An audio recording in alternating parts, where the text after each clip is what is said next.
دوستان با پیش.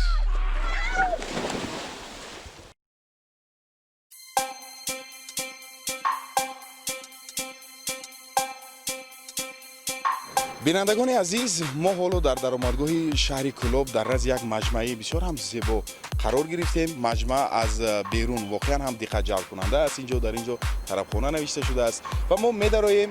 فکر میکنم که در اینجا طعم‌های لذیذ هم هست. در اینجا چگونه که می‌بینید آشی یک به یک. ما گرسنه هستیم. برای استعمال نمودن خوراک نصف روزی وارد این مجمع می‌گردیم. Да, на самом деле, давайте войдем внутрь. На самом деле красивое место. И что нам они будут предлагать на обед и другим гостям, посмотрим.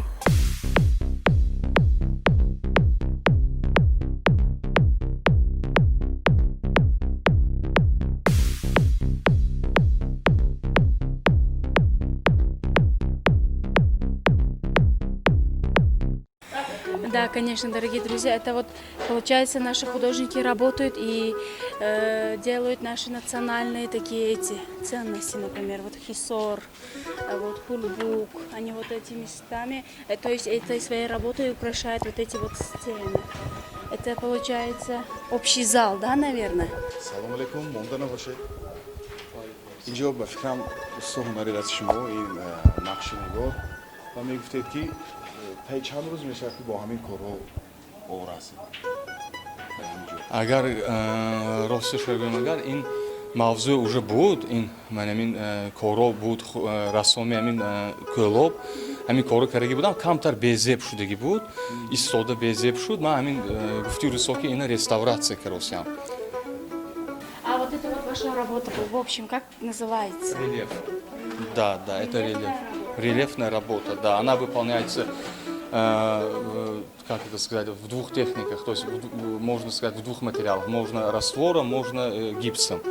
Вот этот данный рельеф исполнен в гипсе, в растворе, да.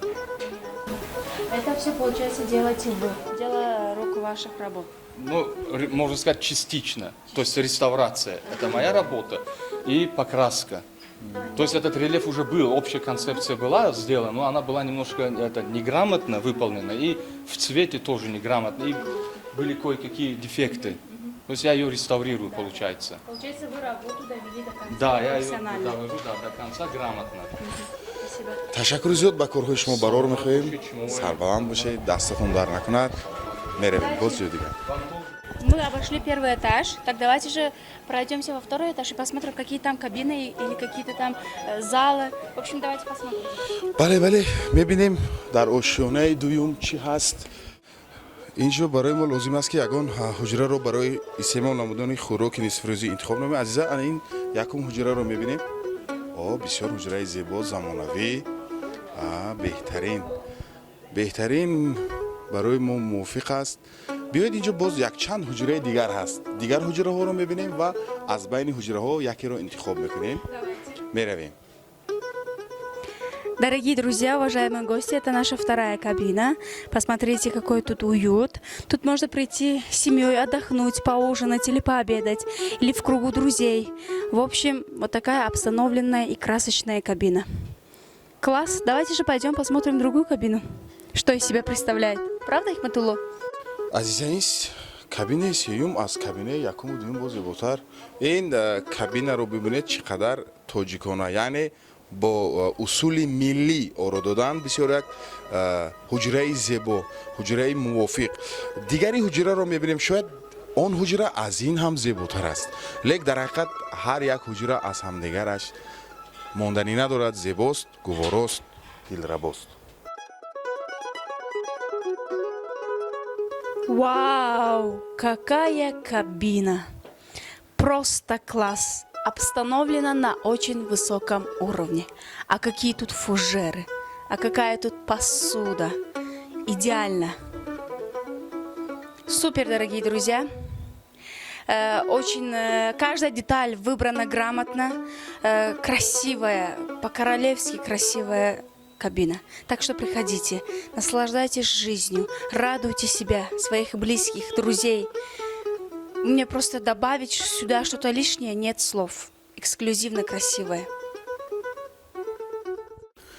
دوستان عزیز بینندگان ارجمند ما آمدیم به نزد آشخانه مجمع فراغتی و میبینیم برای ما چی آماده نموده ایستادند. میرویم. السلام علیکم برادر عزیز. و علیکم السلام، خوش آمدید. بگوید که شما برای ما چی خورش آماده میکنید و برای شما چی محصولات ها لازم است؟ نام این خوراکی تیار می نمودم جیز بیز است. از یکچند محصولات عبارت است. از گوشت، بلغار، پیاز، لیمون، چسناک تیار میکنم.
بینندگان عزیز اینجا برای ما یک دسترخوان بسیار هم زیبای پرناز و نعمت را آماده نمودند.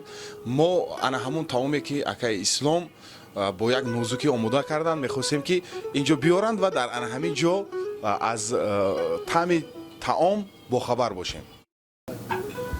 Давайте попробуем. Я начну, вот, например, с болгарского перца. خیلی از گوشت سر کنم کارتوشی خانم هست так گوشت کارتوشی نه Приятного аппетита.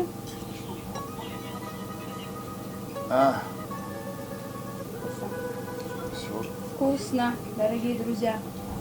Обалденно вкусно. Тем более заправленный соевым соусом. Просто потрясающе. بسیار یک طعمی بامزه دارد. اینقدر آن آشپز ماهرانه پختند که باور کنید هر یک محصولات در دهن دندان مستحکم لازم است آب بشن. Вкуснота непередаваемая. А какой запах, какой аромат. Обалденно.